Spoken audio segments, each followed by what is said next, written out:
Hello friends, today we are talking about backcombing.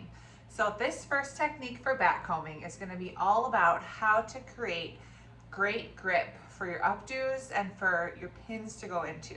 So I'm Heidi with Updo Collective. I love teaching everything about updos, especially for beginners. So let's get started. Today I'm going to be talking about how to create this backcombing in kind of the internal area of where you're going to build your updo. So every time you're doing an updo, you want to make sure you have good products, good tools, and you're working with the right things to create the look that you want, okay?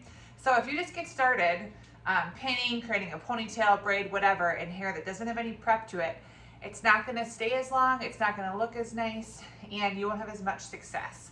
So this technique is gonna help you create a gripping area all the way through for your pins to go into.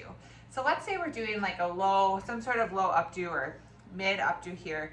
There's gonna be curls, it's gonna be, all the pins are coming in this area. So what I would do to prep that is go section by section through this area of hair, and I'm gonna do about 1 inch to 2 inches of backcombing throughout.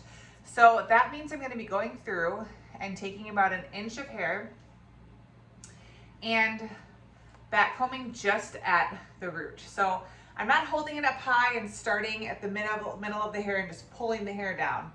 I'm gonna just go about 1 inch to 2 inches close to the scalp, and I'm not gonna pull the hair up high because I'm not trying to create a lot of lift up here. I'm just creating grip within this.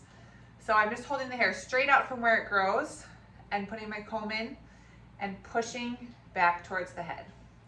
And I'll do this then the next section next to it. And I'm just gonna go down and do that the whole way through. So if it's easier for you to start from the bottom so it's less messy, you can do that as well. If the hair is really thick, sometimes it helps to pin it all up and take down section by section. But when you're kind of in a hurry, which often we are when we're doing bridesmaids, this is a quick technique to just make sure you have grip for your bobby pins. So as you can see, I'm just holding the hair straight out from where it grows, and I'm going underneath and just pushing it forward a little bit. Now, the other thing you can do is add texture spray. So I love to add a little texture spray in here. So I'll show you how I would do that. I would just go back, do the same thing.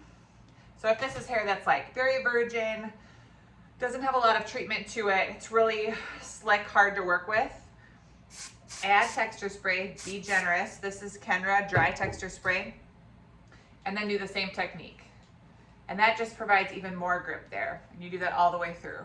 So then, after you've done that, in this whole section that you're pinning, there's a couple things that are gonna be beneficial to you. So when you pull it into your ponytail, if that's how you're gonna do a base, you already have grip all the way through here. So as you're pinning, you actually have something for your pins to stick into rather than sliding out. So anytime you're pinning in here and you have a curl and you're pinning them into this, you're gonna come across that grip and feel that grip rather than just having the hair slide down. And so that will not only keep your pins in tight, but it will also keep you from like stabbing into your client's head and having a lot of pull at the root of the hair where they're uncomfortable, because that backcombing really provides the grip that you need for your pins to go through. So I recommend doing this all the way through in the section that you're going to be bringing the most pins into, because it just gives a solid anchoring point for your pins to go into to make long-lasting updos that last all night through the dance, and don't give your brides a headache or that awful feeling of pins being stabbed through, because you're not actually going on the head, you're going into the hair, into that backcombing that you created. So if you like this video, please click like, share with your friends, join me at the Updo Collective on our Facebook group, and if you want more tips on how to start every updo with confidence, I've got a link for a freebie for you in the comments, so check that out as well. Thanks for joining, and I'll see you next time.